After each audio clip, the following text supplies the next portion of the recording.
6 months after the breakup, the Duke saw her with a baby and realized it was his. Before we begin this beautiful period romance story, tell me in the comments where you're listening from. I love knowing where you're joining me from. Fog pressed close to the glass as the carriage rolled through the Hertfordshire countryside.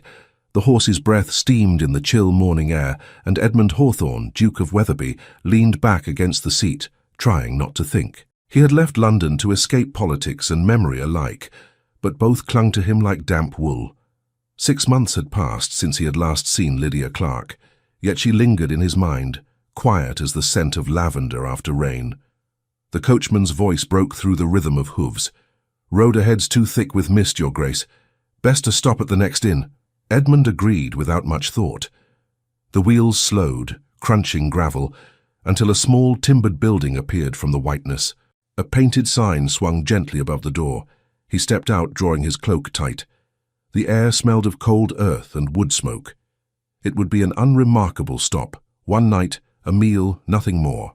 Inside, warmth met him, and with it, the murmurs of early travellers. He handed his gloves to a servant and turned toward the fire. Then he saw her. Lydia stood by the hearth, speaking softly to the innkeeper's wife. Her shawl was plain, her posture straight. She looked older. No, not older, simply changed. There was a steadiness about her now, a quiet resolve that unsettled him more than any accusation could have. For a heartbeat, he thought he must be mistaken. But when she turned her head, when the light caught her profile, the same delicate line of the jaw, the same calm eyes, his heart faltered. He said her name before he could stop himself. Lydia. Her hand froze mid-motion. Slowly she turned. The expression that crossed her face was not surprise, but something heavier. Resignation, perhaps. "Your Grace," she said, the title soft, almost apologetic. "You're here." His voice was rough. "In Hertfordshire, of all places." She glanced toward the innkeeper, then back at him, just passing through. He took a step closer, uncertain whether to bow or stand still. The months apart unraveled inside him. All the reasons he had told himself, duty, rank, reputation, sounded hollow in the hush of that room. He opened his mouth to speak again, but the faintest sound interrupted him. A child's whimper. Lydia's arms shifted, and from beneath the folds of her shawl, a tiny face appeared, drowsy and content. Edmund stared. The world narrowed until there was only that child, that impossibly small creature resting against her shoulder. The infant blinked, as if curious about the tall stranger frozen in the middle of the room. The child's eyes were grey-blue, familiar as the reflection in Edmund's own mirror. Lydia adjusted the blanket. "You should not be here," she whispered. He took another step, voice unsteady. "Lydia, whose child is that?" For a moment she didn't answer. The fire crackled between them.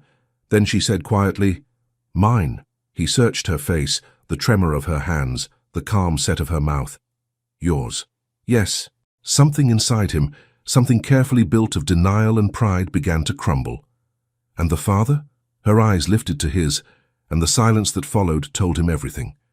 He drew a breath that felt like it scraped his lungs. "You never wrote." "I could not," she said. "It would have ruined you." "I ruined myself long before this," he murmured. 6 months, Lydia. You vanished without a word. I left because there was nothing else to do. You said we were finished. I believed you." He wanted to speak, to deny it, but memory struck too sharply. The night he'd sent her away, his voice cold while his heart begged to keep her. "I was trying to protect you." "From what? From love? From gossip?" She shook her head, holding the baby closer. "You were protecting yourself." The words landed with the weight of truth. He had no defense. The innkeeper's wife approached, cheerful and unaware. "Would His Grace care for breakfast? We've mutton stew." Lydia interrupted quickly. "Please, Mrs. Pratt, we're fine." Edmund forced a smile and declined the offer. The woman nodded and left them in uneasy quiet. He looked again at the child. "What is his name?" Her expression softened, just a fraction. "Thomas." "Thomas," Edmund repeated, tasting the sound. "He's 6 months old?" She nodded. He did the arithmetic silently. 6 months since she'd left Wetherby Hall. 6 months since their last night together. He ran a hand through his hair. "You mean to tell me I have a son I knew nothing of?" Lydia's shoulders tightened. You have nothing to do with it, Edmund. You made your choice. I will not drag you into mine." He laughed under his breath, half bitter, half in awe. "Do you think that's possible? To look at him and pretend he's no part of me?" "You must," she said, "for his sake." He stepped closer, and she didn't move this time. "For his sake, he deserves the truth, and so do I." "The truth," she said quietly, "would destroy you. Then let it." His voice rose before he caught himself. A few heads turned. He lowered it again. "Let it, Lydia. I can bear scandal. I cannot bear losing my own child." Her gaze softened, yet sorrow lingered there. "You say that now, but when your peers whisper, when Parliament mocks the Duke who could not keep his household in order, I no longer care about their laughter." "You do," she said. "You always did." He flinched. She was right. Every instinct in him had been shaped by expectation. His family, his name, the long corridor of ancestors staring down from their portraits. But standing there, watching her rock their child, he wondered when duty had become another word for cowardice. Lydia turned away, speaking as if to herself. "I should go before the road closes with fog again. Where will you go?" "Somewhere you will not find me." He reached for her arm, then stopped himself. "At least allow me to help. You shouldn't travel alone with a child." Her laugh was short, not unkind. "Do you think I've had help these past months?" "No," he said quietly. "But you shouldn't have been forced to manage without it." She faced him again, and for the first time, he saw fatigue shadowing her eyes. Yet there was pride too, the same stubborn strength that had first drawn him to her. He spoke more gently. "Lydia, please, I know I have no right, but—" "Exactly," she said, cutting him off. "You have no right. Go back to your world, Edmund. Leave mine alone." Before he could answer, the baby stirred and whimpered. She hushed him, her voice soft and soothing, and Edmund fell silent. He'd never heard anything so intimate. He wanted to hold the child, to feel proof of what he already knew. But he also knew Lydia would not allow it, not now. "I'll stay the night here," he said finally. "We can speak again in the morning." She shook her head. "There's nothing left to say." "There is everything left to say." Her lips parted as if to reply, but she stopped. The innkeeper entered, clearing his throat. "Your Grace, I've arranged your room. Mrs. Clark's is just above, if you should require anything." Edmund looked at him sharply. "Mrs. Clark?" The man smiled, oblivious. "Yes, sir. She's been renting here for near 3 weeks. Fine guest, keeps to herself. We were pleased to hear you'd be stopping by again." Edmund froze. "Again?" The innkeeper nodded cheerfully. "Why, yes, sir. Your letter arrived 2 days past, reserving our best chamber. Mrs. Clark said you'd likely want the room across from hers, and we obliged." Lydia's face drained of colour. "I never wrote such a letter," she said quickly. The innkeeper looked puzzled. "Strange, that. Came signed with your name, Your Grace. Same seal and all." Edmund felt the air shift. Someone had arranged this meeting. Someone who knew both their names, both their pasts. He turned back to Lydia. She clutched Thomas protectively, eyes wide with fear. Outside, the fog pressed closer against the windows, thick as secrets. And Edmund realized with sudden clarity that he was not the only one who had found her. The inn seemed smaller the next morning, its walls holding too many secrets. Edmund had barely slept. He paced the length of his chamber until dawn, trying to make sense of the letter that had brought him there. Someone wanted him and Lydia to meet again. Someone who knew enough to imitate his seal. Downstairs, the smell of bread and damp wood filled the air. Lydia was already awake, sitting near the window with Thomas in her lap. The child played with a piece of string, unaware of the tension between his parents. She looked up when Edmund approached, her expression guarded. "We need to talk," he said. Her answer was calm. "We said all that mattered last night."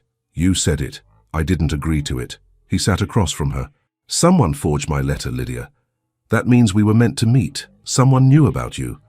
Then you should leave before whoever it is learns you're here, and leave you for them to find." "They won't trouble me. I'm no one to them." He shook his head. "You underestimate the malice of curiosity. A woman alone with a child that resembles a duke. It is more than gossip. It is blood for the newspapers." Her eyes met his, steady and proud. "I have lived with whispers before. I can live with them again. You shouldn't have to." He leaned forward, lowering his voice. "Let me take you somewhere safe." I'm safe enough here. He wanted to believe her, but he could feel eyes on them even as they spoke. A farmer eating his breakfast pretended to read a paper, yet his gaze drifted too often toward their table. Mrs. Pratt moved about refilling cups, listening with polite disinterest that was not entirely genuine. Lydia sensed it too. She stood abruptly. I'll go upstairs. Thomas needs rest. He rose as well. We are not finished. She turned halfway up the stairs, her tone softening. You're not listening, Edmund. We can never be finished. That's the truth you refuse to see. He watched her disappear down the hall. Her steps were light, but his heart felt heavier than ever. A man at the counter nodded toward him. Fine boy, that one, he said with a grin. Looks like his father, don't he? Edmund forced a faint smile, then left the room before his composure failed him. By noon, the inn buzzed with low conversation. Travellers came and went, but the locals stayed, eager for entertainment. Rumours grew faster than weeds. Mrs. Pratt's voice carried from the kitchen to the common room. She's a sweet young mother, that Lydia, but no husband about. And his Grace staying under the same roof, it makes one wonder. Mr. Pratt hushed her, but not before a guest heard and repeated the tale to another. Within an hour the story had taken new shape. The Duke had hidden a mistress and child in Hertfordshire. Edmund found out from the stable boy, who came to him wide-eyed. Beg pardon, your Grace, but folk are talking strange. Say you've come to fetch your lady and her babe. The Duke's jaw tightened. Who told you that? Everyone, sir. He dismissed the boy and strode toward Lydia's room. When she opened the door, he didn't wait to be invited in. They're talking already, he said. Your name's being tossed around like a market tale. I warned you, she replied. This is what your presence brings.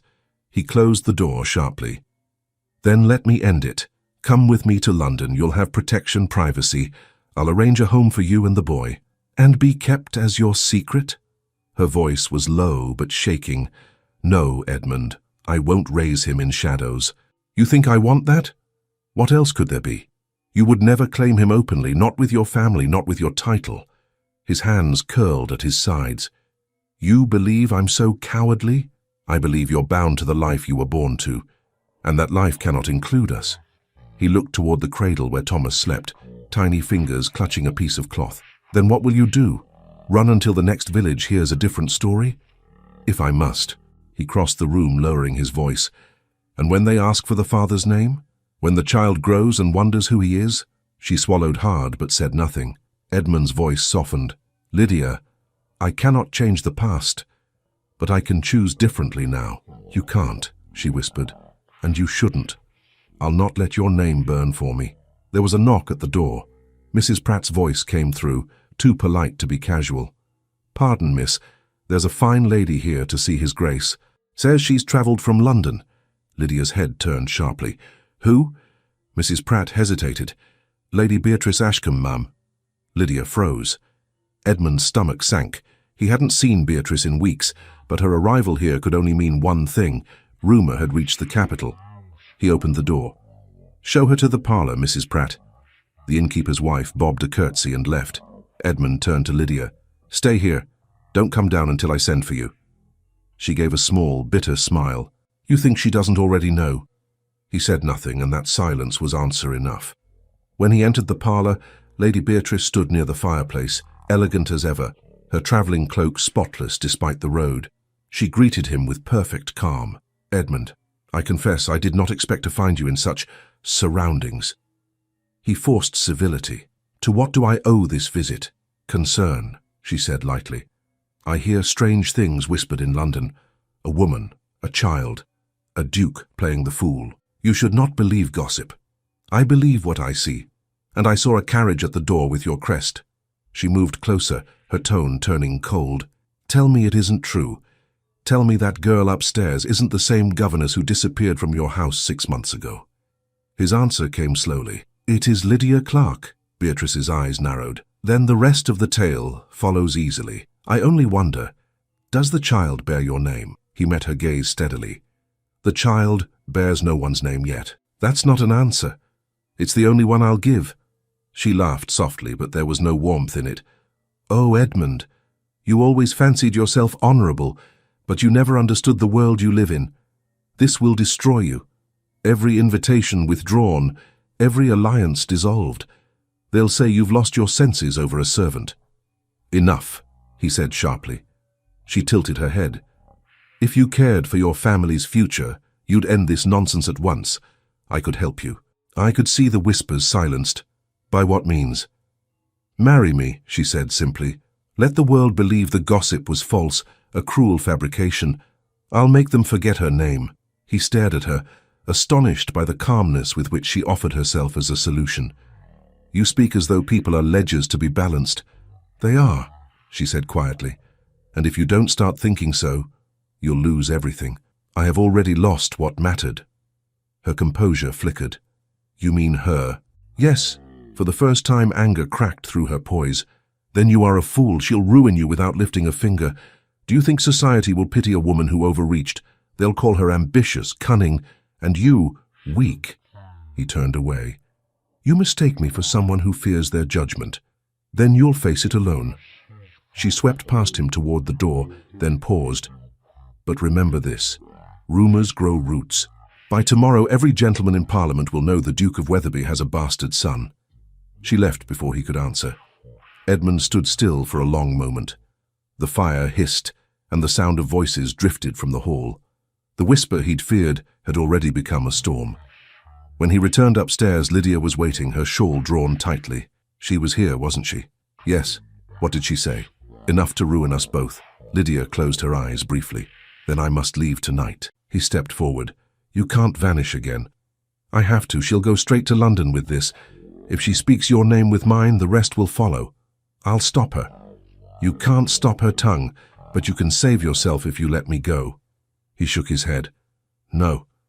"Then Thomas will pay the price." The name cut through his resistance. He looked at the sleeping baby and knew she was right. Lydia began to gather her things. Small clothes, a few coins, the shawl she'd worn since winter. Her movements were quick, almost frantic. Edmund tried to help, but she refused every offer. "I'll find another town," she said, "maybe further north. I'll change my name again." He caught her hand. "Lydia, listen to me." "No." Her voice broke. "You had your chance to fight for us before. You didn't. Don't try now when it's too late." The words burned through him. He let her go. She lifted Thomas into her arms, kissed his forehead, and looked once more at Edmund. "Please, don't follow me. Tell me at least where you'll go." "I don't know yet." He watched her walk to the door, her figure dissolving into the mist beyond the threshold. The sound of her footsteps faded until only silence remained. An hour later, when he finally forced himself to leave the inn, Mrs. Pratt handed him a folded scrap of paper. "She asked me to give you this, Your Grace." He unfolded it. The writing was hurried, almost trembling. "Do not follow me. Protect your name." He closed his eyes, grief and anger warring in his chest. Then the innkeeper called to him from the stable, holding something in his hand. "Found this tucked under her shawl, sir. Thought it might be yours." Edmund took it, puzzled. It was another note, the paper finer, the ink precise. He opened it and read a single sentence, signed with an elegant hand he recognized at once. "You should have told me the truth before I found it myself." The road from Hertfordshire stretched endlessly, and Edmund's carriage rolled through the mist with no clear destination. The note from Beatrice burned in his pocket. She knew. She had known enough to forge his seal, enough to lure him there. He could imagine her calm satisfaction, already weaving her web back in London. Lydia had fled again, and every mile between them felt like punishment. He stopped at the next posting inn and questioned every stable hand, every merchant passing through. No one had seen a young woman with a child. She was vanishing again, melting into the countryside like morning fog. By the third day, exhaustion took him. He returned to Wetherby Hall, but the silence of the great house was worse than the open road. His mother greeted him in the drawing-room, eyes sharp behind her spectacles. "You've been travelling," she said, "and in questionable company, I hear." "From whom did you hear that?" he asked, though he already knew. "Lady Beatrice was kind enough to express concern. She says you've been seen in Hertfordshire with a woman of rustic background." "Then Beatrice should mind her own affairs." The Duchess's expression did not change. "She's a loyal friend, Edmund. She cares about appearances. You might remember that such things matter for a man of your position." He forced a thin smile. Appearances have always mattered more than truth in this family. Her voice cooled. You've grown reckless. I suggest you end this rural adventure before it becomes gossip. It already is gossip, he muttered, and left the room before she could reply. Days passed with no letter, no sign of Lydia. He searched the directories of nearby towns, paid messengers to inquire at coaching stations, even sent word to a discreet investigator in London. Nothing. She was gone, as if the earth had swallowed her. Meanwhile, in a small village 2 counties north, Lydia Clark awoke to the sound of church bells and a baby's laughter. The cottage she had rented was modest, its roof patched, its hearth small. Yet for the first time in weeks, she felt something close to peace. She worked long hours for a dressmaker, her fingers raw from stitching, but her heart lighter knowing Thomas slept safely beside her. Still, the fear never left. At every knock, she flinched. At every new face, she wondered who might have been sent to find her. One afternoon, a merchant arrived from the south selling ribbons and fabric scraps. His chatter filled the shop where Lydia worked. "You'll never believe the talk in Hertfordshire," he said, leaning over the counter. "A duke visiting an inn where a young woman was staying. They say she had a baby, and that the child looked remarkably like him." The seamstress laughed, amused by the scandal. "People will say anything." Lydia kept her head down, pretending to mend a hem. But the merchant went on, lowering his voice. "Some say the lady disappeared the next day, that the duke's sweetheart was hiding a secret child. London's already buzzing." Her hand trembled so sharply that the needle pricked her skin. A drop of blood stained the fabric. The seamstress frowned. "Careful, Lydia." "I'm sorry," she murmured, wrapping her finger. Her heart pounded. If London knew, Beatrice had spoken. And if Beatrice had spoken, Edmund would be dragged through ruin. That evening, Lydia walked to the edge of the village, the air cool with early spring. Thomas slept against her shoulder, his breath steady. She whispered to him, "I won't let them find you. I won't let them use you against him." When she returned to the cottage, she found the landlord waiting outside, holding a folded paper. "Came by post for you, miss." She hesitated. "From where?" "London, I think. Fine wax seal. Must be someone important." She thanked him, took the letter and closed the door behind her. The seal bore no crest, only an initial, B. Her stomach twisted. She broke it open and read quickly.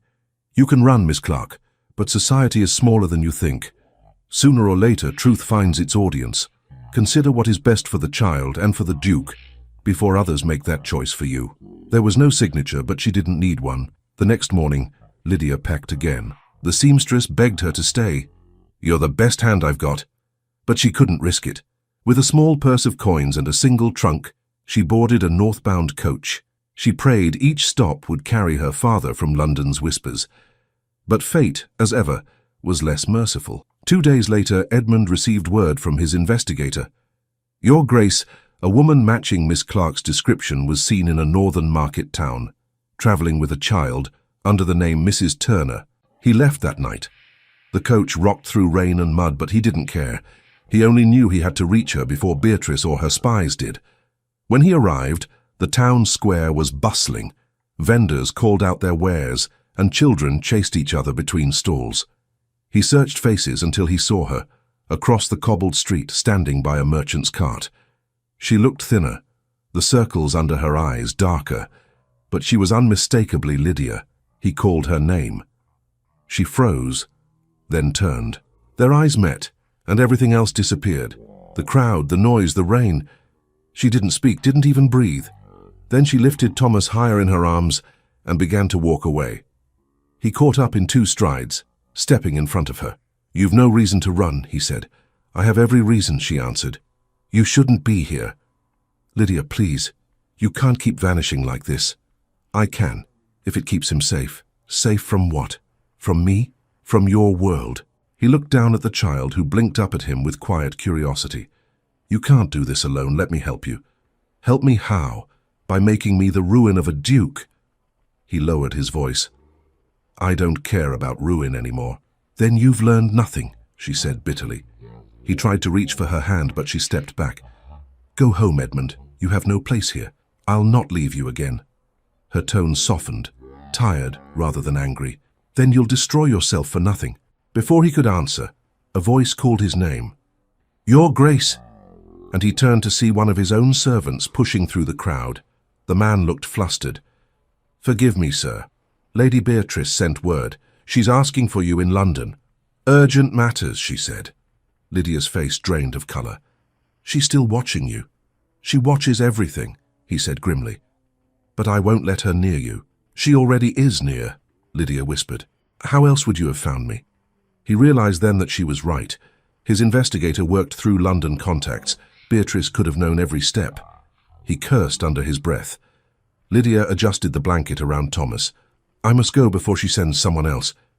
"Lydia, wait!" But she was already moving, her pace quickening. He followed through the market until she turned down a narrow alley between the shops. When he reached the end, she was gone. Only the faint echo of her steps remained. He stood there for a long time, rain dripping from the eaves. Then he noticed something near a doorway, a small shawl damp with mud. He picked it up, recognizing the pattern. Her shawl. She must have dropped it in haste. As he unfolded it, a folded note fell out, dry despite the rain. The handwriting was elegant, deliberate. "You should have told me the truth before I found it myself," the first note had said. "This one was shorter. I warned you once. Now everyone knows." Edmund's breath caught. The wax seal at the bottom bore Beatrice's full name. He closed his fist around the paper, rain washing over his gloves. She had gone too far. When he reached the inn to rest his horses, the gossip had already arrived ahead of him. Two gentlemen at a table whispered loudly enough for him to hear. "The Duke of Wetherby, they say, fathered a child with a governess. Quite the scandal. The lady's vanished, poor thing. The Duchess must be livid." He turned away before they noticed him, fury burning behind his composed face. That night he sat alone by the hearth, the shawl folded beside him. His mind raced through possibilities: how to shield Lydia, how to silence Beatrice, how to undo what was already loose in the world.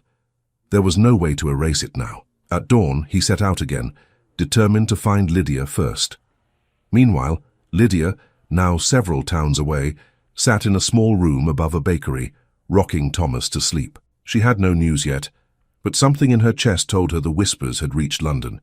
She had seen the look in Edmund's eyes before he disappeared in the rain: guilt and fear. Both meant the same thing. Beatrice had won. The baker's wife knocked softly at her door. "Mrs. Turner, you have a visitor. Says he knows your husband." Lydia froze. "I have no husband," she said, voice barely audible. The woman frowned. "That's odd. He was certain. Said he once worked for a duke." Lydia's blood ran cold. She held Thomas tighter and moved toward the back window. "Tell him I'm not here." But before the baker's wife could answer, a man's voice called from the hall, deep and polite. "Mrs. Turner, forgive the intrusion. My master wishes to ensure your safety." She didn't recognize the voice, but the words chilled her more than threats would have. She knew whose servant that would be. Beatrice's. She lifted the latch on the window, heart pounding. Behind her, the doorknob turned slowly, and as the door began to open, a hand reached through the crack of light, holding a letter sealed in red wax. Lydia stared at the red seal, her breath caught between fear and disbelief. The servant's hand remained in the doorway, patient, almost courteous. "It is from Lady Ashcombe," he said. "She requests a meeting, madam. She assures you it concerns only your safety." "I want nothing from her," Lydia answered. "Tell your mistress that." The man bowed slightly. "I am to deliver it whether you read it or not." He placed the letter on the small table by the door and stepped back. "She waits at the coach house down the lane. She said you would understand that refusing her could be unwise." Lydia did not answer. She shut the door and stood still, listening until his footsteps faded. Then she crossed the room, staring at the seal, a perfect impression of the Ashcombe crest. She knew what Beatrice wanted. Power always came dressed as politeness. With trembling fingers, she broke the seal and unfolded the paper. "Miss Clark, you cannot continue like this. I am offering you a choice. Meet me once, and I will see that you and your child are left in peace. Refuse, and I cannot promise others will be as merciful." B.A. Lydia sank into the chair, the letter shaking in her hands. She looked at Thomas asleep in his cradle, his lips parted in a tiny sigh. The choice was clear. She could not risk harm coming to him. She would go briefly, carefully, and end whatever Beatrice had begun. At dusk, she left the child in the baker's care and walked to the coach house. The smell of hay and damp earth filled the air. Inside, a single lantern burned, and Lady Beatrice stood waiting, dressed in travelling clothes, far too fine for such a place. "Miss Clark," she said smoothly. "How punctual. I confess, I doubted you'd have the courage." Lydia's voice was calm. "I came because you mentioned my child." Beatrice smiled faintly. "Ah yes, he's a lovely boy, they say. So like his father." Lydia straightened her shoulders. "Say what you came to say, Lady Ashcombe." "Very well. You and I both know Edmund's sense of duty will destroy him. If the world believes that child to be his position will crumble. You might be proud enough to face disgrace, but he cannot. You will ruin him." Lydia met her gaze steadily. "You underestimate him." Beatrice's smile sharpened. "I know him better than you think. He cannot bear scandal. He was raised to fear it more than sin itself, and yet here you are, parading his downfall in swaddling clothes. I've paraded nothing. I've hidden for months." "Yes, but people talk. They've already connected your absence with his. The story spreads by the hour." Lydia folded her arms. "Then what do you want from me?" Beatrice stepped closer, her tone turning soft. "An arrangement. Leave England quietly. France, perhaps. I will see you provided for, discreetly, of course. A small house, funds for the child. You need never worry again." Lydia's stomach turned. "Bought silence. Call it protection," Beatrice said. "Everyone wins. You, the child, even Edmund." "And you?" Beatrice's eyes glinted. "I lose nothing." Lydia shook her head. "He will see through it. He already knows who you are." Beatrice laughed lightly. "Oh, my dear, he knows nothing. Men like Edmund never see what stands in front of them. They're too busy chasing honor to recognize manipulation. He will accept my version of events soon enough." "What version is that?" "That you pursued him, that you threatened him, that the child's father is unknown and you seek to trap a nobleman into claiming it." Lydia felt her breath catch. "You would slander me so easily." "It will not be slander once it is repeated often enough," Beatrice replied. "Truth is merely a matter of who speaks first." Lydia stared at her for a long moment, then said quietly, "You may ruin me, but not him. I won't let you." Beatrice's brows lifted. "And how do you intend to stop me?" Lydia's voice trembled only slightly. "By leaving now before you can use us. You cannot spread what you cannot prove." Beatrice regarded her with something like admiration. "Clever girl. But you forget. I already have proof. The innkeeper's wife, the letters, the timing of your child's birth. That is enough to poison a man's name." Lydia turned away, forcing herself to keep calm. "Then do as you please. I will protect my son. That is all that matters."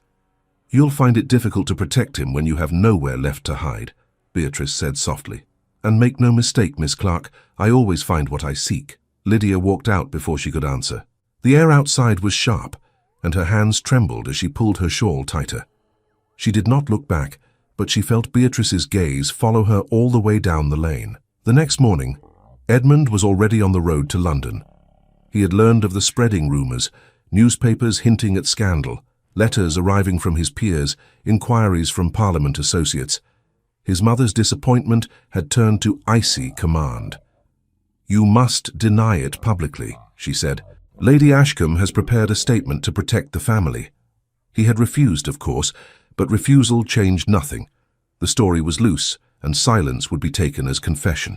When he arrived at his townhouse, Beatrice was waiting in the drawing room, sipping tea as though she owned the place. "Edmund," she said pleasantly, "you look weary. Travelling again, I suppose." "Enough of this," he said, closing the door. "You've gone too far." Her brows arched. "Have I? You forged my letter, sent word to that inn, followed Lydia across counties. You've turned her life into a scandal for your amusement." "For your rescue," she corrected him. "You cannot see what you've become. I am saving you from ruin. By destroying her, by removing temptation. You'll thank me one day." He stepped closer, his voice low with anger. "If you ever speak her name again—" She cut him off with a thin smile. "You'll what? Challenge me? You cannot silence me, Edmund. But you can join me. Marry me, and this entire matter disappears." He laughed once, bitterly. You think I'd buy my freedom with a lie? You'd be buying your legacy, she said. Your seat in Parliament, your name in every social register that matters. All you have to do is declare the child a fabrication. And what becomes of Lydia? She leaves the country, as she should have months ago. And you would ensure that? I already have, Beatrice said. She agreed to meet me. I gave her an opportunity to vanish before worse befell her. If she's wise, she's gone by now. For a moment he could not speak. Then he said quietly, You've made an enemy of me. Then you will lose, she replied. Because I do not lose. He turned from her and left the room before the fury in him found words he could never retract. By the time he reached his carriage, his mind was set. He would find Lydia again, whatever the cost. He travelled through the night, back toward the northern villages. It was dawn when he arrived at the bakery where she had last lodged. The baker's wife looked startled to see a nobleman at her door. Mrs. Turner left 2 days ago, she said. Didn't say where she was bound, just left this behind. She handed him a small piece of paper. It was Lydia's handwriting, hurried and brief. Do not seek me. It is safer if you let me go. He closed his eyes. Did anyone come for her before she left? Yes, the woman said. A servant in a fine coat. He said he worked for a lady from London. Beatrice again. Of course. He thanked her and mounted his horse. Every turn of the road was heavy with dread. If Beatrice had men searching, Lydia would not stay hidden for long. Meanwhile, Lydia reached the outskirts of York by evening. She had walked most of the way, too afraid to use her real name at any inn. Thomas slept fitfully in her arms, his little head tucked beneath her chin. She found a small cottage to rent for the night, grateful for the quiet. As she fed the child, she told herself that Edmund would survive this. He had always known how to endure the storms of society. She would bear the rest alone. But solitude brought new danger. At midnight, she heard voices outside the window, men's voices, rough and low. One said, She's in there. The woman with the babe. Orders are to keep her till the lady arrives. Lydia's heart thudded. She blew out the lamp, gathered Thomas, and slipped toward the back door. But the latch rattled before she reached it. A knock followed, sharp, deliberate. Mrs. Turner, a man called. We mean no harm. Lady Ashcombe wishes to speak with you again. Lydia froze. The baby stirred and whimpered. She whispered, Hush, my love. The knock came again, harder this time. Open the door. She backed away, clutching Thomas to her chest. A moment later, the window shutter creaked open, and a sliver of lantern light fell across the floor. Lydia's breath caught. Someone was already climbing through. The shutter banged against the wall as a man's boot crossed the sill. Lydia stepped back, clutching Thomas so tightly that he whimpered in protest. The lantern light caught the intruder's face. Plain, ordinary, but his eyes were sharp and cold. Stay where you are, he said. Who are you? She demanded, her voice shaking. Only a messenger, ma'am. Lady Ashcombe asked that I escort you to her carriage. You're not safe here. I won't go anywhere with you. Best not to argue. He took another step inside. There are others outside. You'll only frighten the babe. Lydia glanced toward the door. Shadows moved beyond it. There were indeed others. She turned toward the back of the cottage, but another man appeared there too, his face hidden under a hood. She whispered, Please let us go. No harm meant, the first man said, lowering his lantern. But the lady insists. Before he could move again, a sharp knock sounded from the front of the cottage, louder, commanding. Open in the name of his grace, the Duke of Wetherby. The intruder froze. What? The door burst open before he finished. Edmund stood framed in the doorway, rain streaming from his coat, eyes blazing. Touch her, and you'll regret it. The man hesitated, then lunged toward the window. Edmund caught his arm and drove him back against the wall. The lantern fell, sputtering. Who sent you? Edmund demanded. The second man bolted through the back door, disappearing into the dark. The first struggled, gasping. No harm meant, we were told to fetch her. By whom? Lady Ashcombe. Lydia pressed herself against the cradle, whispering to Thomas to stay calm. Edmund released the man, who stumbled to the door and fled after his companion. For a moment the cottage was silent except for the sound of the rain. Edmund turned to her, breathing hard. Are you hurt? She shook her head. You shouldn't have come. If I hadn't, they would have taken you. You don't know that. I know Beatrice, he said.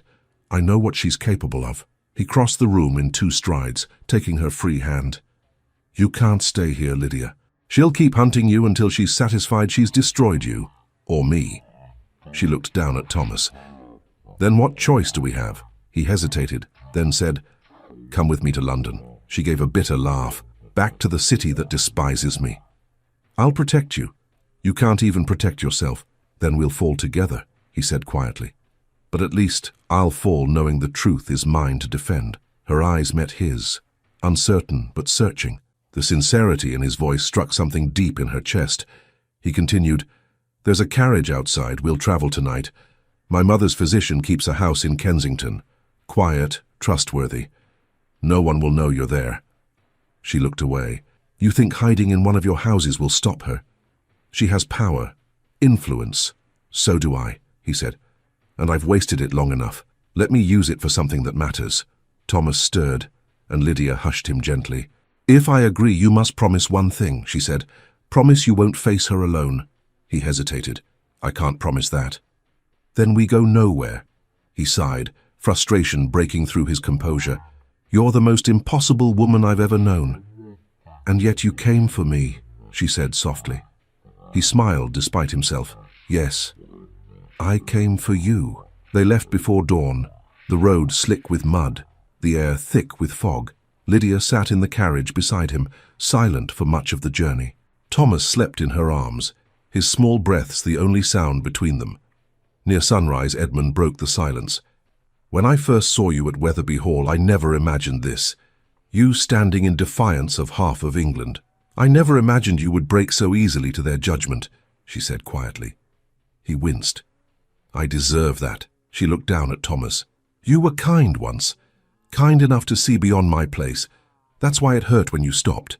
He turned toward her. It wasn't kindness that stopped. It was courage. Her gaze softened. Then find it again, Edmund. For his sake. The carriage rattled through the city streets by afternoon. London loomed grey and vast, the noise of horses and wheels rising through the mist. Edmund guided them to the physician's townhouse, where a discreet servant took them in through a side door. Dr. Linton, an old friend of Edmund's late father, greeted them gravely. You ask for secrecy, Your Grace. Yes. No one must know they're here. Lydia's hands tightened on the blanket. Not even your mother, especially not her, he replied. Dr. Linton nodded and showed them to a small set of rooms overlooking a narrow garden. You'll be safe here, he said. The staff are loyal. When the doctor left, Lydia stood by the window watching the fog drift between rooftops.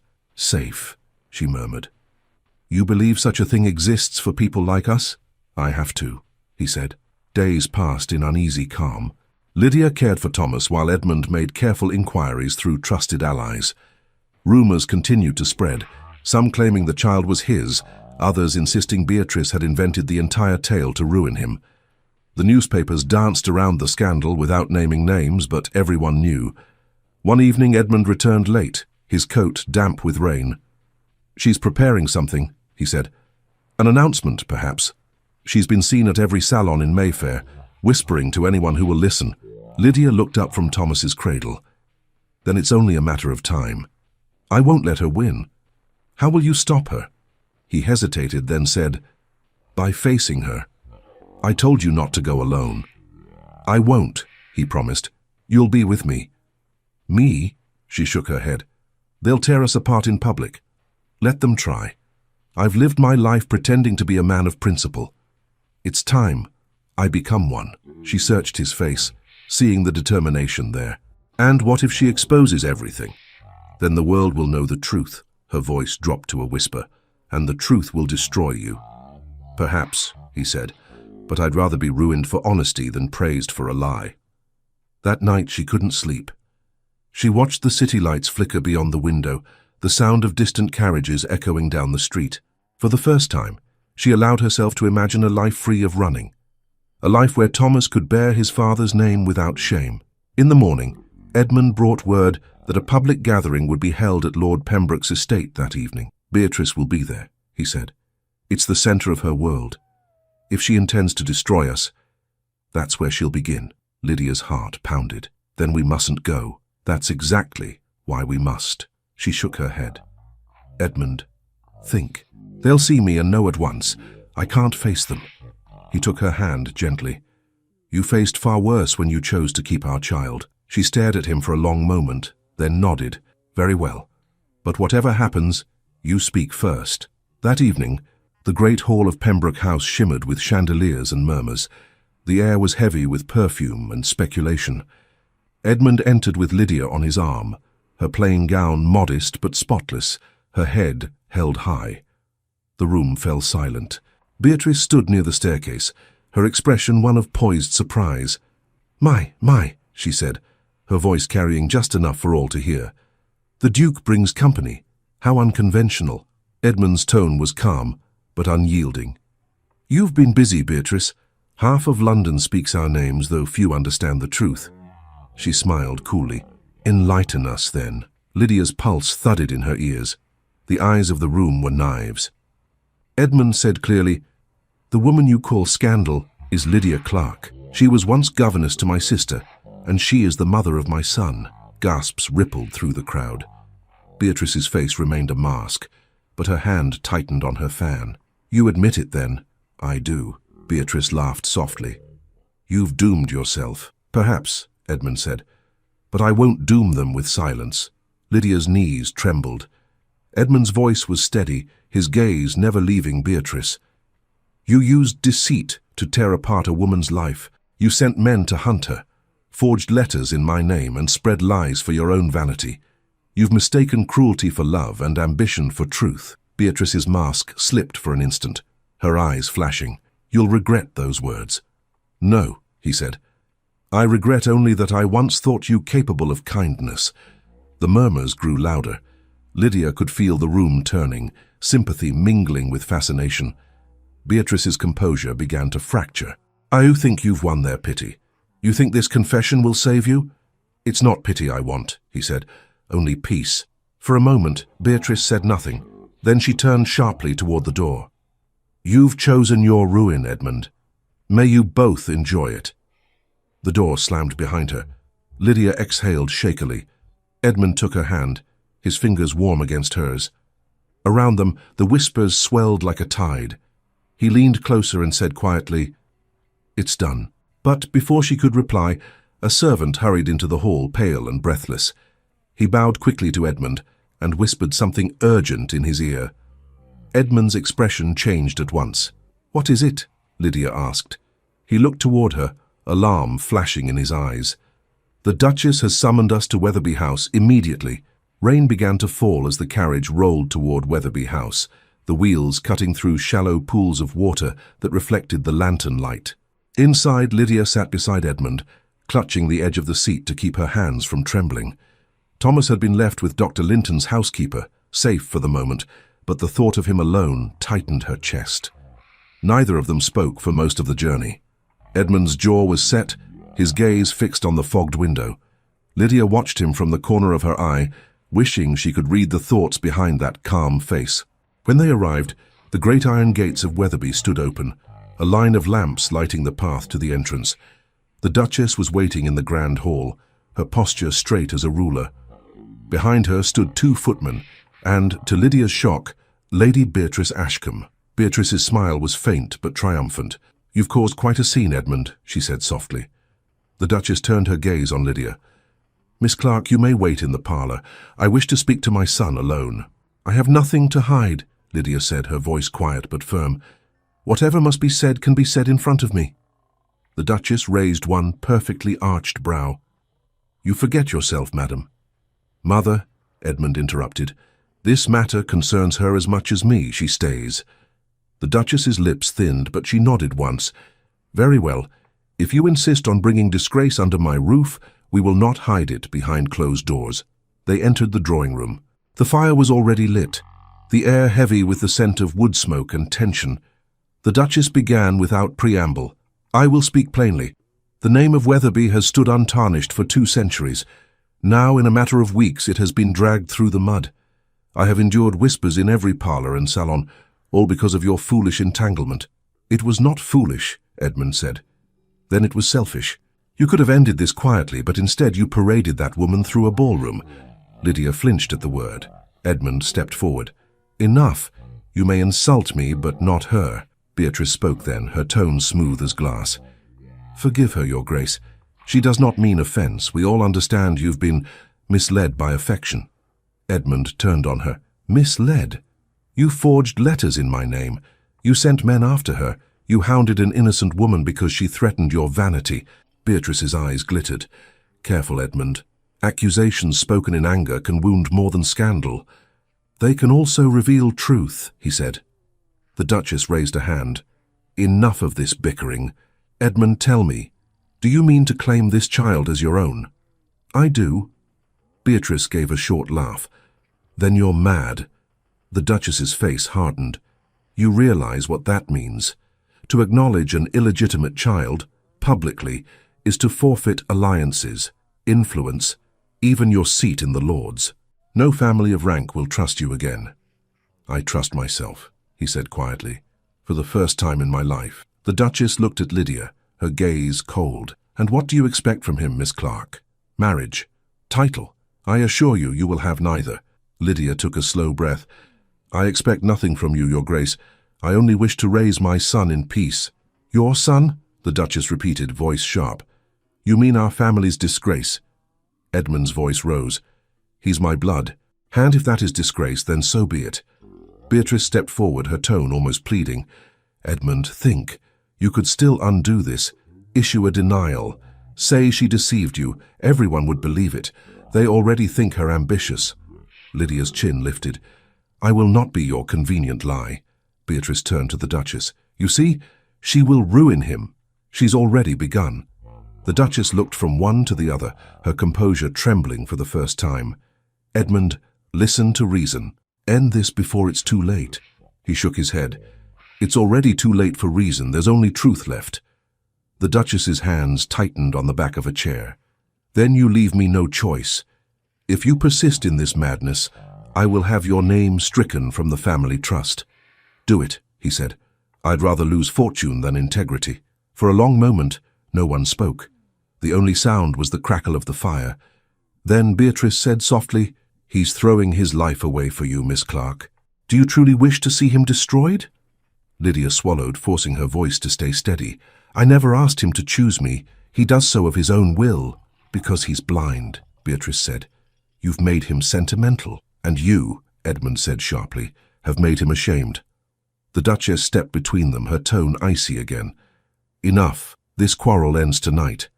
Edmund, you will go to your study and draft a statement denying the rumors. Lady Ashcombe will assist you in phrasing it properly. Miss Clark will depart this house at once." "I will do no such thing," he said. The Duchess's eyes flashed. "You forget yourself." "No," Edmund said. "For the first time I remember who I am." He turned to Lydia. "You and Thomas are my family now." The words hung in the air, heavier than stone. Lydia's throat tightened. She wanted to speak, to tell him not to say more, but it was too late. The Duchess's face went pale. "You intend to marry her?" "Yes." Beatrice let out a short, incredulous laugh. "You cannot be serious." "I am." Beatrice took a step toward him, her voice rising. "You would marry beneath you? For pity? For some foolish notion of redemption?" "For love," he said simply. The silence that followed was absolute. Even the fire seemed to still. Then the Duchess spoke, her voice breaking for the first time. "You are my only son. If you do this, you will not be welcome in this house again." Edmund's gaze softened, but he did not falter. "Then I will build another." The Duchess turned away, her shoulders rigid. Beatrice, realizing her victory had slipped beyond reach, gathered her skirts. "You'll regret this," she hissed. "When the world turns its back on you, remember tonight." "Perhaps the world should turn," he replied. She left without another word, the echo of her heels fading down the corridor. The Duchess remained silent for a long while, staring into the fire. When she finally spoke, her voice was quiet. "Go then, Edmund. You've chosen your path." He bowed his head once, then offered his arm to Lydia. She hesitated only a moment before taking it. Together, they walked toward the door. The Duchess did not look after them. Outside, the rain had eased, the air cool and damp. Edmund helped Lydia into the carriage and climbed in beside her. Neither spoke until the gates of Wetherby closed behind them. At last, Lydia said softly, "You've lost everything." "Not everything," he said. "I have you. I have him." Her eyes glistened in the faint light. "You'll hate me for this one day." "Never." She turned her face away, unable to bear the tenderness in his voice. As the carriage rolled toward the city, Edmund leaned back and closed his eyes. "Tomorrow," he murmured. "I'll make it right. I'll tell the world myself." "You mean to speak publicly?" "Yes. If I must burn my name to free you, I will." Lydia's hands clenched in her lap. "You can't fight them all. I can try." She looked out the window, watching the fields blur past. "What will happen to her? Beatrice?" His tone was cold. "She'll find another game to play. She always does. And your mother? She'll come around. She loves me, even if pride blinds her." They rode in silence after that, each lost in thought.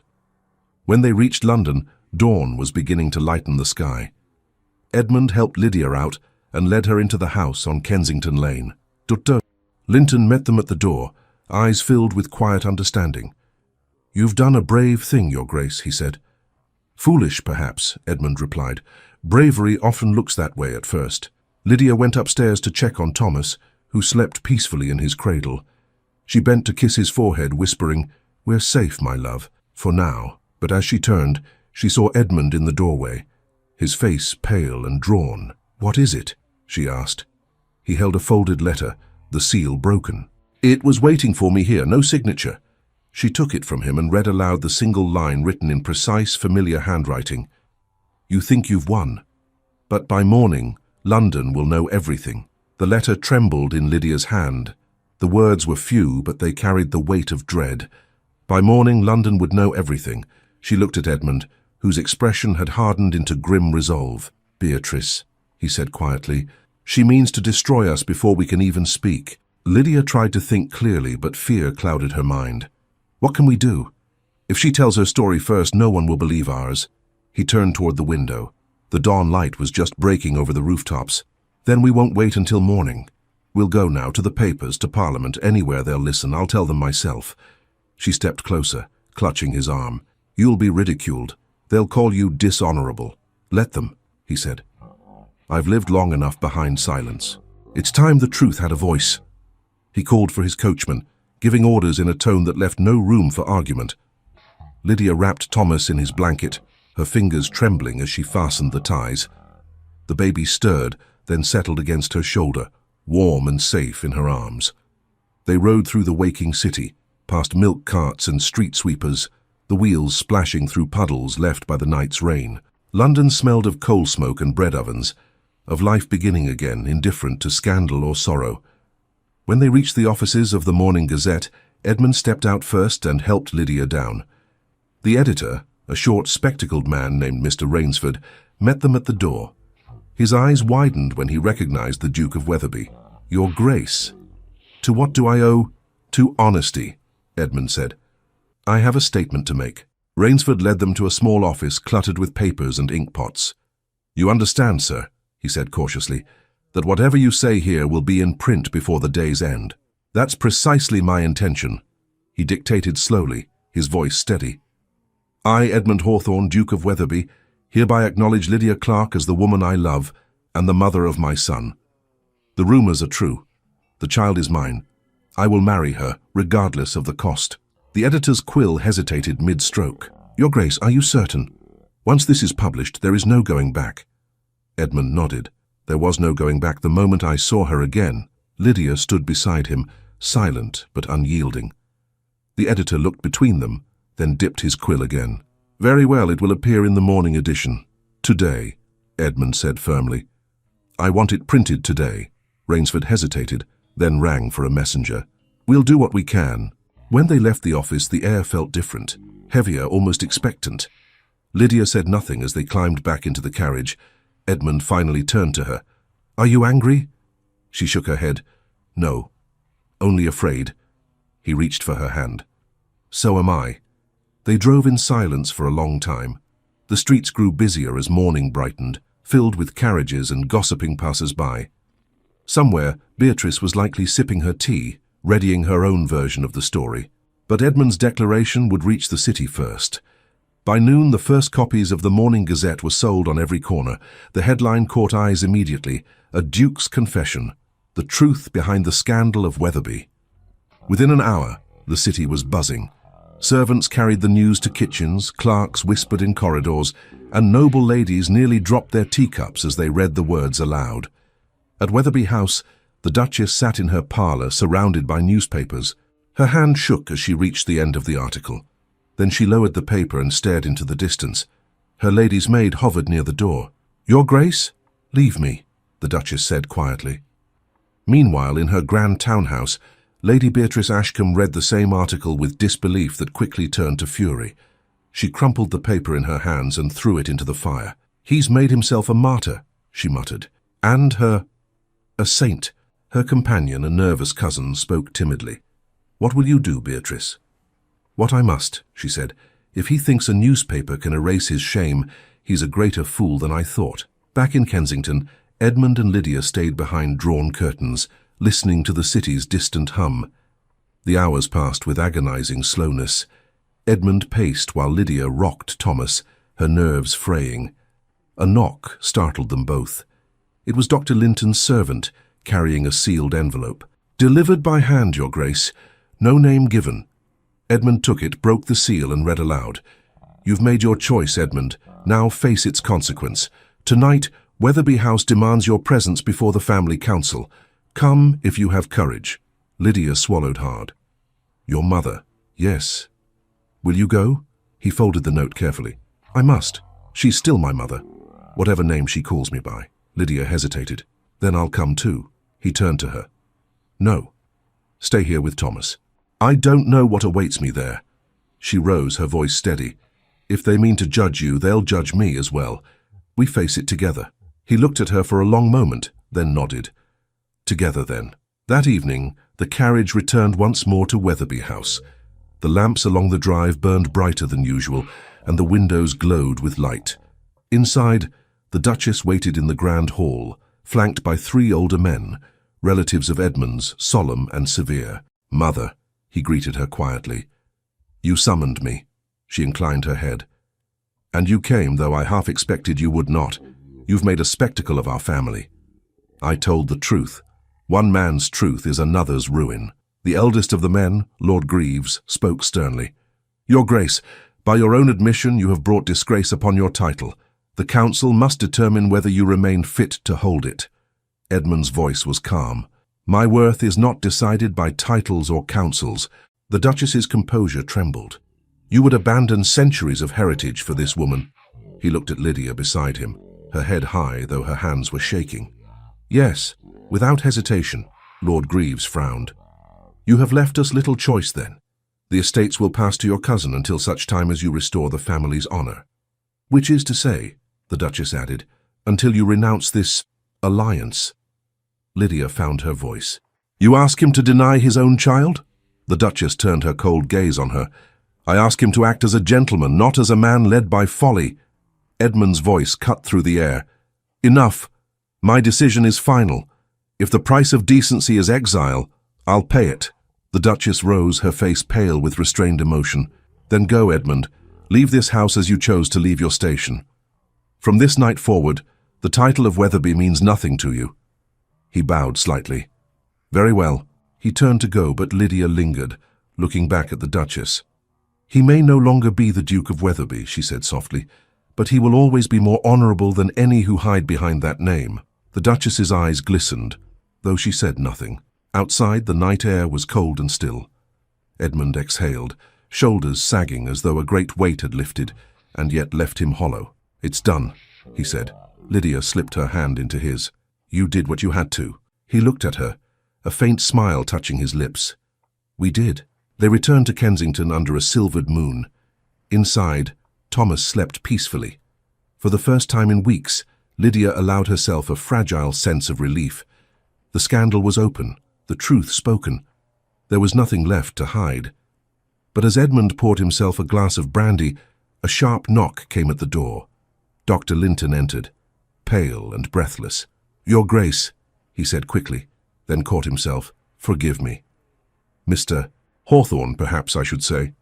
Edmund set down the glass. "What is it?" The doctor hesitated, his eyes darting to Lydia. "You should sit down. Tell me." "It's about Lady Ashcombe," Linton said quietly. "She was found unconscious in her home an hour ago. A letter lies on her desk addressed to you." Lydia gasped. "Is she—" "She's alive," the doctor said, "but barely. The note suggests she took a heavy dose of laudanum." Edmund stared at him in shock. "She wrote to me?" "Yes. The messenger waits outside with the letter." Lydia's voice trembled. "Don't read it tonight. You've been through too much." But Edmund reached for the folded paper the doctor offered. The seal was smudged, the handwriting faint but unmistakable. He broke it open and his eyes moved over the lines quickly. Then his hand fell to his side, the paper fluttering from his grasp. Lydia caught it before it reached the floor, her eyes scanning the final words written in a shaking hand. "If you will not have me, then let the scandal die with me. Tomorrow the world will mourn a foolish woman. Farewell." For a long moment, no one in the room spoke. The letter trembled in Lydia's hands. Edmund stood motionless, staring at nothing, as if the words were still echoing inside him. Dr. Linton broke the silence first. "We managed to revive her for now, but she's weak. The apothecary fears she may not last the night." Edmund turned toward him slowly. "Where is she?" "At her London townhouse. A nurse watches her, but she keeps asking for you." Lydia swallowed hard. "You can't go, Edmund." He met her gaze, his face drawn. "How can I not? Whatever she's done, I can't let her die believing I wished her gone." "After everything," Lydia's voice shook, "she hunted us. She nearly took our child from me." "I know," he said quietly. "But hatred has taken enough already," she wanted to argue, to remind him of every wound Beatrice had caused. But something in his tone silenced her. He looked like a man haunted by duty, not affection. "Then I'll come with you," she said. He shook his head. "No. Stay here with Thomas. If she dies, her house will be swarmed by reporters before morning. I won't have you near that." Lydia hesitated, torn between fear and understanding. Finally, she nodded. "Promise you'll come back before dawn." "I will," he said, and left. The city was unnaturally quiet that night, the fog thick along the streets. When Edmund reached Lady Ashcombe's townhouse, 2 servants met him at the door, their faces pale. They led him upstairs, where a faint light glowed from behind a half-closed door. Beatrice lay in a grand bed, her hair loose around her shoulders. The scent of laudanum hung heavy in the air. Her eyes flickered open when she heard his step. "You came," she whispered.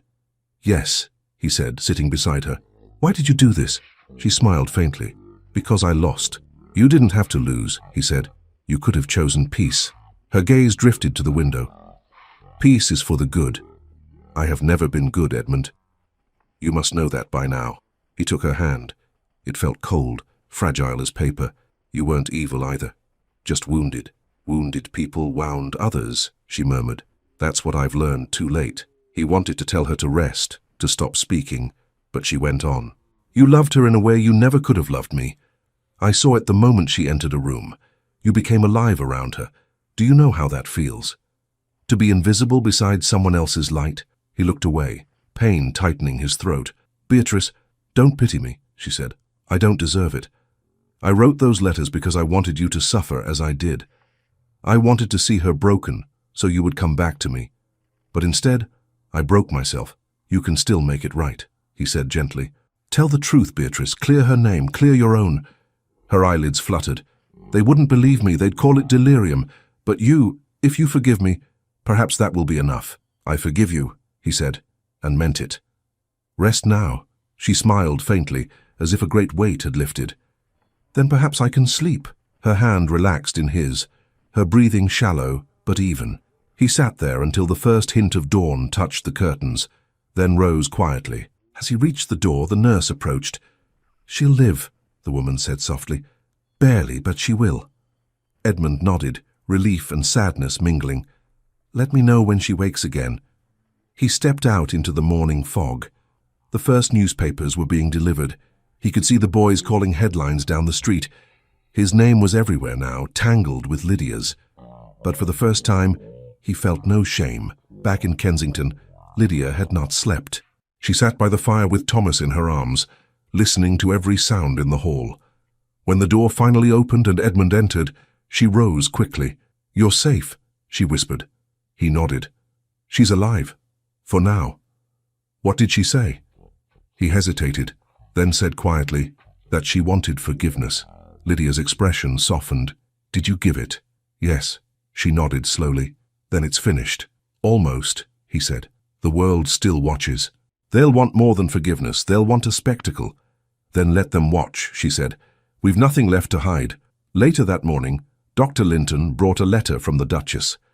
Lydia held her breath as Edmund broke the seal. "My son," he read aloud, "I have seen what the world writes of you, and I have seen what the world says of me. You were right. Pride has blinded me too long. If you can forgive your mother, come home, not as a duke, but as my child." Lydia's eyes filled with tears. "She's asking you back." He smiled faintly. "Perhaps we've all learned something from Beatrice." That afternoon, they travelled once more to Wetherby House. The rain had stopped, and sunlight cut through the clouds, lighting the familiar drive. The Duchess awaited them in the same grand hall where she had once banished him. This time her expression was softer.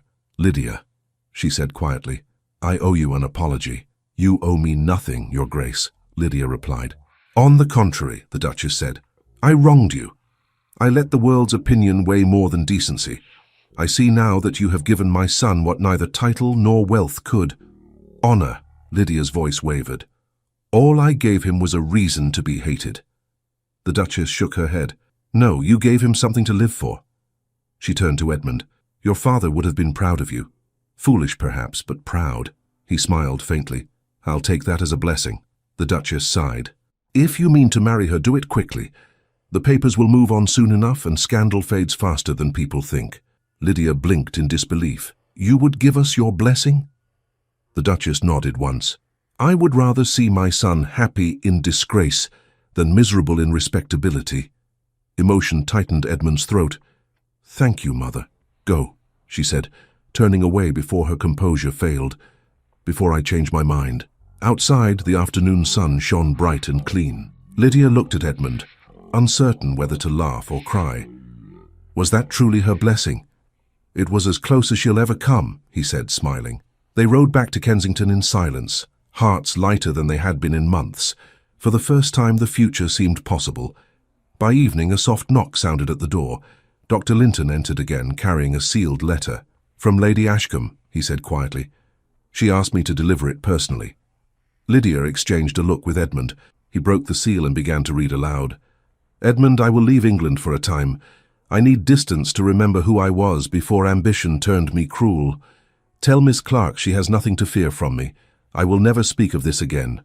May your child grow in peace, and may your name outlive the gossip that tried to bury it. Beatrice." Lydia exhaled slowly. "She's truly gone, then?" "Yes," Edmund said softly, "at last." The days that followed were quiet. The scandal began to fade, replaced by new rumours and fresh gossip. In coffee houses and drawing rooms, their story turned from outrage to fascination, from scandal to sympathy. Yet Lydia and Edmund paid little attention.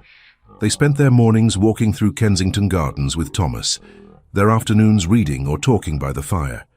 The peace felt fragile, but it was theirs. One morning, a familiar figure appeared at their gate. The Duchess, dressed simply, without her usual retinue. She looked at Thomas with cautious wonder. "May I?" she asked. Lydia hesitated, then placed the child in her arms. The Duchess held him awkwardly, then smiled despite herself. "He has your eyes, Edmund." "And her will," Edmund said, glancing at Lydia. The Duchess looked between them, a small tear slipping down her cheek. "You've done what I could not. You've made peace with the world." Lydia touched her arm gently.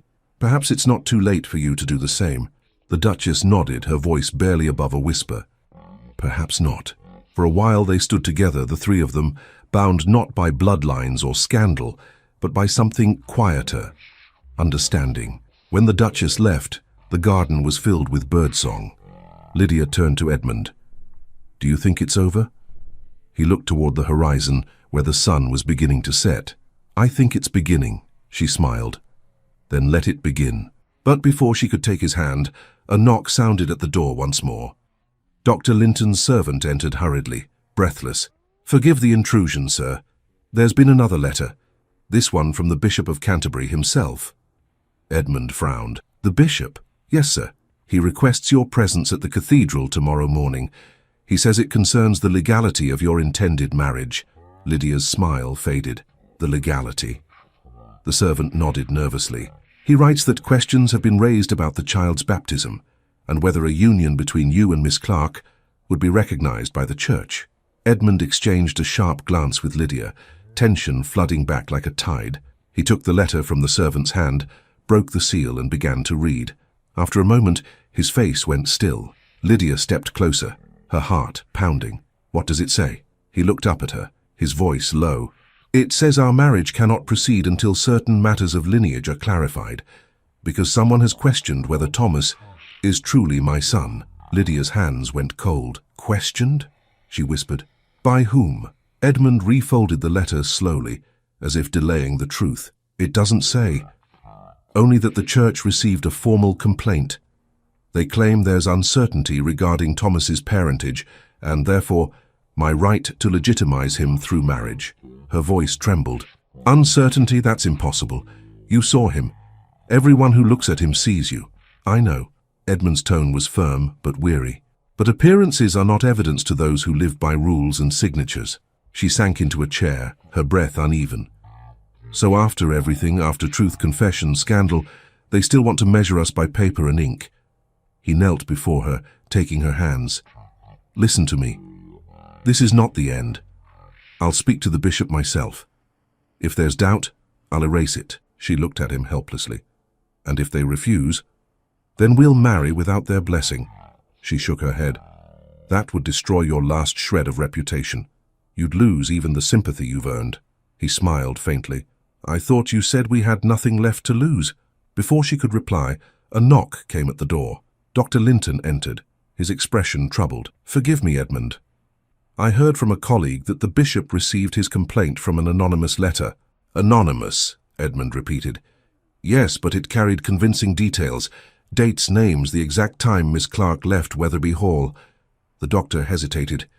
"Someone close to the family must have written it." Lydia stood quickly. "Beatrice?" Edmund shook his head. "She swore in her last letter that she'd never speak of us again." "Then who?" Lydia asked. No one answered. Dr. Linton finally said, "You have an appointment tomorrow at the cathedral. Be cautious. The bishop is a good man, but the church fears public embarrassment more than sin itself." When he left, silence settled over the room. Lydia went to the window, her reflection pale against the glass. "Do you think your mother—" "No," Edmund interrupted. "She would never stoop to lies." But doubt flickered in his eyes, and Lydia saw it. If she cannot forgive the scandal, perhaps she believes she's protecting the family name. He said nothing. That night, neither slept. Lydia lay awake listening to the clock, her thoughts circling endlessly. By dawn she rose quietly, wrapped a shawl around her shoulders, and went downstairs. Edmund was already there, staring into the dying embers of the fire. "You haven't slept," she said softly. "Nor have you." He poured her a cup of tea, though neither of them drank it. "I've been thinking," he said. "If the bishop wishes proof, then proof he shall have. I'll bring witnesses, Dr. Linton the innkeeper, even my own servants who remember the day you left." "And if they call me a liar," she asked, "then I'll be one beside you." They arrived at the cathedral as morning bells echoed through the square. The bishop, a tall man with kind eyes and tired hands, received them in his private study. "Your Grace, Mr. Hawthorne, I should say, you understand why we are here." "I understand someone questions my son's legitimacy," Edmund said calmly. "I wish to know who dares such slander." The bishop's tone was measured. "The letter was unsigned, but its contents suggest access to personal knowledge. It claims the child was born before the time Miss Clark could have conceived under your roof." Lydia's face flushed with anger. "That's false." "I believe you," the bishop said gently, "but the church must investigate before granting its blessing." Edmund stepped forward. "Then investigate. Ask me what you will." The bishop glanced at Lydia. "The letter also says Miss Clark sought refuge in the north soon after leaving Weatherby. Do you confirm this?" Yes, she said.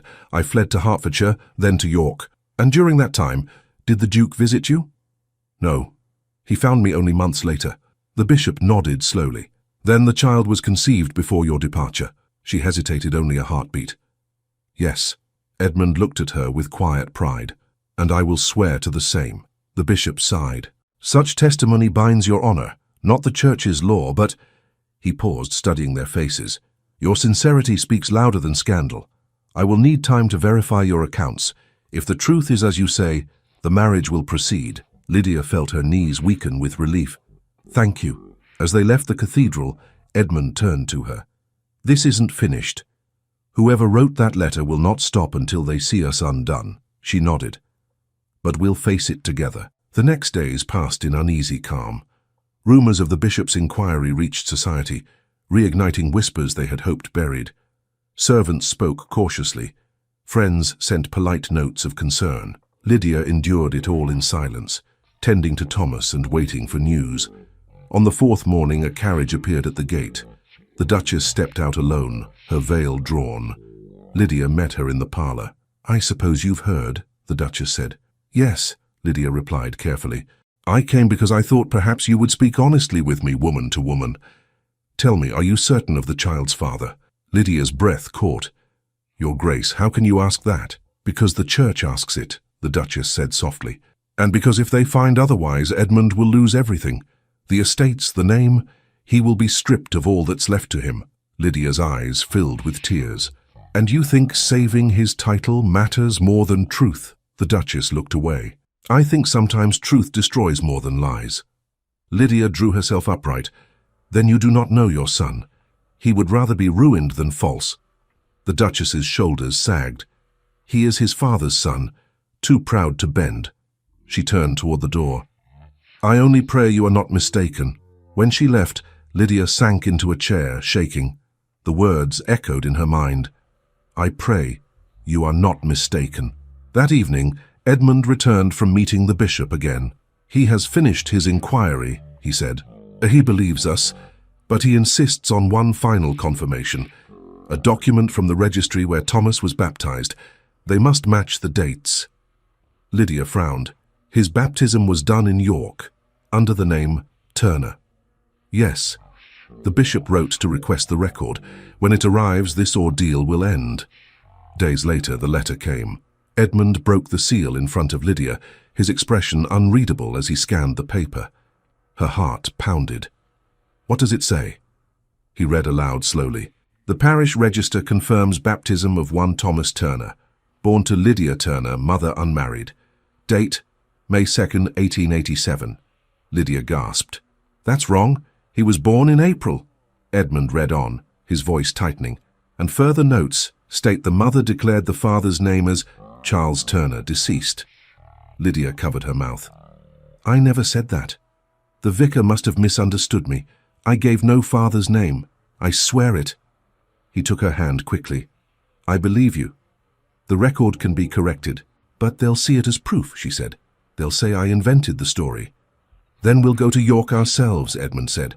We'll speak to the vicar, and he will confirm the mistake. The following morning, they set out for York, Thomas bundled safely beside them. The journey was long and tense. Lydia stared out the window, her thoughts heavy. At last, the carriage stopped before the small stone church where she had once sought refuge. The vicar, a grey-haired man with kind eyes, greeted them politely but stiffly. Edmund wasted no time. You baptized a child here 6 months ago, Thomas Turner. Do you remember? The vicar nodded. Yes, I recall. A young mother, alone. She seemed frightened. And the record you made, Edmund said. It names a father. Where did you get that name? The vicar frowned. She did not speak it, but a man who accompanied her gave it to me. Lydia froze. A man? Yes, the vicar said. He arrived just before the service, said he was your kinsman, there to stand witness. He signed the register. Edmund's voice sharpened. His name? I believe it was Mr. Collins. Lydia blinked, remembering the innkeeper from Hertfordshire, the man who had smiled too often and asked too many questions. She whispered, he was Beatrice's servant. Edmund's face darkened. Then even her silence reached beyond her promise. The vicar, sensing the storm between them, said gently, If there has been an error, I will amend it. You have my word. When they left the church, Lydia's strength faltered. Will this ever end? Yes, Edmund said. When truth leaves no more shadows. As they climbed back into the carriage, a boy ran toward them waving a folded paper. For you, sir, he called, delivered to the rectory this morning. Edmund took it, frowning. The seal bore no crest, only a single initial, B. He opened it and read in silence. Lydia watched his face pale, his hand tightening on the page. Edmund, she said, her voice barely a whisper. What does it say? He looked at her slowly, the wind tugging at the paper. It says Beatrice Ashcombe is dead. The carriage jolted as the wheels struck uneven cobblestones. Lydia held Thomas close while Edmund sat beside her, the letter from York still open in his hand. Beatrice was dead. The words seemed unreal, hollow, as if they belonged to someone else's story. The rain fell harder, streaking the windows, and the sound filled the silence between them. She finally spoke. Did it say how? Edmund's voice was low. Her carriage overturned on the road to the coast. They say it was an accident. She was traveling alone. Lydia's chest tightened. After everything, she found no peace. He looked out the window, his tone quiet and heavy. She sought it too late. But perhaps now she'll have it. They drove on in silence, the rain easing into a steady drizzle. When they reached London the next day, the city was already whispering. News of Lady Ashcombe's death filled every drawing room. Some pitied her, others called it justice. Edmund and Lydia said nothing. They returned to their modest home in Kensington, where Thomas greeted them with a laugh that cut through the gloom like sunlight through fog. That laugh reminded Edmund what truly mattered. He knelt by the cradle, brushing his fingers over the child's dark hair. He has your strength, he said softly. And your stubbornness. Lydia smiled faintly. Then heaven help you both. He looked up at her, the fatigue of months falling away from his face. It's over, Lydia. The lies, the pursuit, the fear. It all ends now. The church will have no reason to delay us.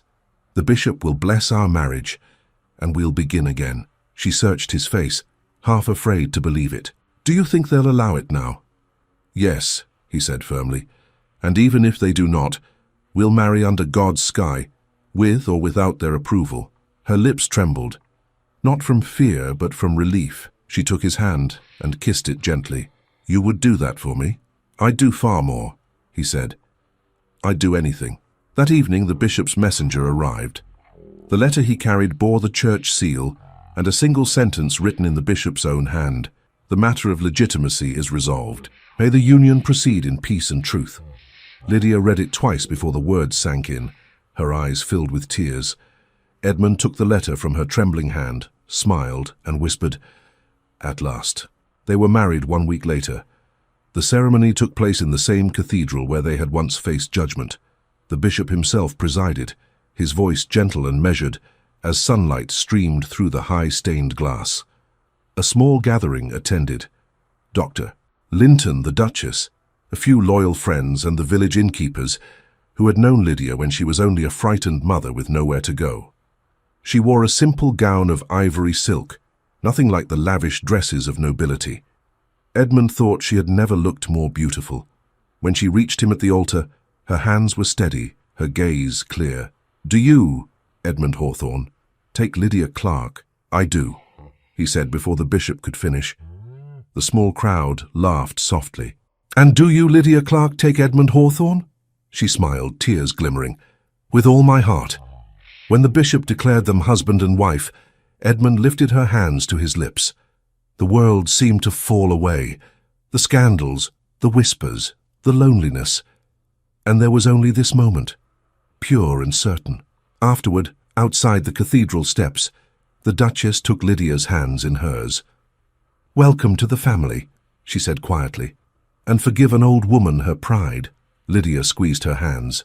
It was never pride I feared, Your Grace, only losing his love. The Duchess's expression softened. You never will. He is his father's son, but his heart belongs to you. Dr. Linton approached then, smiling broadly. Well, this will give the papers a new story, one worth printing. Edmund laughed. Let them write what they please. I've given them enough truth to fill a lifetime. That evening, they returned to Kensington, where the staff had prepared a small supper and the hearth glowed warmly. Thomas was already asleep upstairs. Lydia walked through the quiet rooms, her gown brushing softly over the floor, and felt peace settle around her like a gentle cloak. Edmund followed her to the window. "Do you remember," he said, "the first time I saw you at Weatherby Hall? You were teaching my sister French verbs. You dropped your book, and I thought, there is a woman who will never bow to anyone." She smiled. "And you looked at me as if I were a puzzle you meant to solve. Did I solve it?" "Not yet," she said softly. "But you've come close." He touched her cheek, tracing the line of her jaw. "I thought love was something to be controlled, like a horse or a title. You taught me it's something to be trusted instead." She leaned into his touch. "And you taught me that forgiveness is not weakness. It's the only way to survive." He kissed her then, slow and deep, the kiss of a man who had walked through every kind of storm and finally found shore. She wrapped her arms around him, resting her head against his shoulder, and for a long time neither spoke. The following days passed in a kind of quiet joy. The newspapers, once cruel, now praised the Duke who had chosen love over lineage. Society, quick to condemn, was just as quick to admire courage when it cost them nothing. Invitations arrived from families who had once shunned them, but Edmund declined most. "We've danced enough for other people," he told Lydia. "Now we'll live for ourselves." They spent their mornings walking through Hyde Park, Thomas bundled in his pram, his laughter echoing like bells. Strangers smiled at the sight, the disgraced Duke and his lady, now a picture of simple happiness. Lydia found contentment in the small things, the sound of Thomas's first word, the warmth of Edmund's hand as they walked, the way the city seemed gentler now that it no longer frightened her. One afternoon, as spring began to bloom, they visited Weatherby Hall. The great estate had been empty for months, the windows shuttered, the gardens wild with neglect. The Duchess waited at the door to greet them, her expression unreadable. "I wasn't sure you'd come," she said. Edmund smiled faintly. "It's still home, Mother, whether I bear the title or not." She led them inside. The hall smelled of old wood and lavender polish, just as Lydia remembered. Sunlight streamed across the marble floor. "I've decided," the Duchess said, "that Weatherby belongs to Thomas one day. It's time the name stands for something new."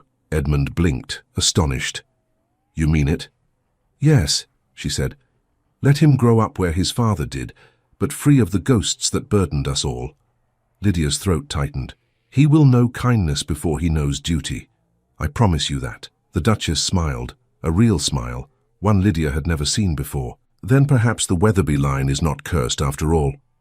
They spent the day walking through the gardens, restoring memories once painful to something gentler. When evening came, they dined together by the fire, and laughter replaced the awkward silences of old. Before they left, the Duchess took Lydia aside. "I misjudged you. I thought you sought to steal what was never yours, but you've given my son more peace than all his ancestors combined. For that, you have my gratitude." Lydia touched her hand lightly. "You gave him life. I only gave him reason to live it." When they returned to London, the city greeted them not with scandal, but celebration. Their story had become legend, a tale of redemption that filled column after column. Children sold printed sketches of them on the streets, titled, "The Duke Who Chose Love." Edmund found the attention amusing. "At least they spell our names correctly now," he said, laughing. Months passed, and the world moved on. Beatrice's name faded from gossip. Her house sold quietly to distant relatives. The Duchess visited often, doting on Thomas more than anyone expected. Dr. Linton became godfather to the boy, proudly declaring him the happiest infant in London. Lydia's life settled into a rhythm of small joys. She spent her mornings teaching Thomas to walk across the garden path, her afternoons reading by the fire while Edmund worked at his desk, writing letters to the estates that still bore his influence. Sometimes when he looked up from his writing, he would find her watching him. "What are you thinking?" he'd ask. "That I once thought I would never see you again," she'd say. "And now I cannot imagine a day without you." He would smile. "Then let's make certain there are many more." That summer they decided to hold a garden fete for their friends and neighbors, a celebration not of titles, but of new beginnings. The lawns were filled with laughter, music, and children chasing one another through the roses. Even the Duchess danced once, to everyone's astonishment. As dusk fell, Lanterns were lit, and Edmund led Lydia to the center of the lawn. The guests stepped aside, watching with warm smiles as the couple began to dance. The air smelled of roses and candle wax. "You know," Edmund said, twirling her gently, "when I first asked you to dance, you refused me." She laughed. "You were too proud then. You would have stepped on my toes. And now? Now you're still proud," she teased, "but at least you've learned to listen to the rhythm." He drew her closer, their foreheads touching. "Then listen with me," he whispered. The music slowed, and the world faded to quiet. Lydia felt his heartbeat against hers, steady and sure. She thought of everything they had endured, the heartbreak, the fear, the forgiveness, and how it had brought them to this moment. When the last note lingered in the air, Edmund lifted her chin and kissed her softly. The guests cheered, but neither of them heard. Later that night, after the lanterns had burned low and the last guest had gone, they stood together by the window overlooking the quiet garden. The moonlight spilled across the floor, pale and silver. Lydia rested her head against his chest. "Do you ever regret it?" she asked. "All we lost?" He shook his head. "We lost nothing worth keeping. Everything we have now is real." She smiled against him. "And what do we have now?" He kissed her hair. "A son, a home, peace, and you." Her voice softened. "And you, Edmund, always you." Outside, the wind stirred the roses, and their scent drifted through the open window. Thomas stirred in his cradle, murmured in his sleep, and then was still again. Edmund turned off the last of the lamps. "Tomorrow," he said, "we'll take him to Weatherby again. I want him to see where his father and mother found their courage. And where they found love," she added. He smiled. "Yes, especially that." They stood together in the quiet, the moonlight falling over them, two shadows joined as one. The years ahead waited like an unopened book, full of laughter and the ordinary miracles of love. Lydia looked up at him, her eyes shining. "Do you think the world will ever stop talking about us?" He laughed softly. "Let them talk. We've already written the ending ourselves." And he kissed her again, the kind of kiss that promised forever as the morning light began to rise over London and a new day began. Thank you so much for listening to this story all the way to the end. We hope it moved you as much as it moved us while telling it. We'd love to hear your thoughts. Leave us a comment telling us where you're listening from and what you liked the most. Rate this story from 0 to 10. What score would you give it? If you enjoyed this story, don't forget to subscribe to the channel and leave a like as a show of support. That really motivates us to keep creating and sharing more stories full of emotion and life lessons. And before we go, we want to remind you that an exciting and heartwarming story recommendation will appear on the final screen. If you'd like to enjoy it, just click on the video. Thank you once again for being here, and we'll see you in the next story.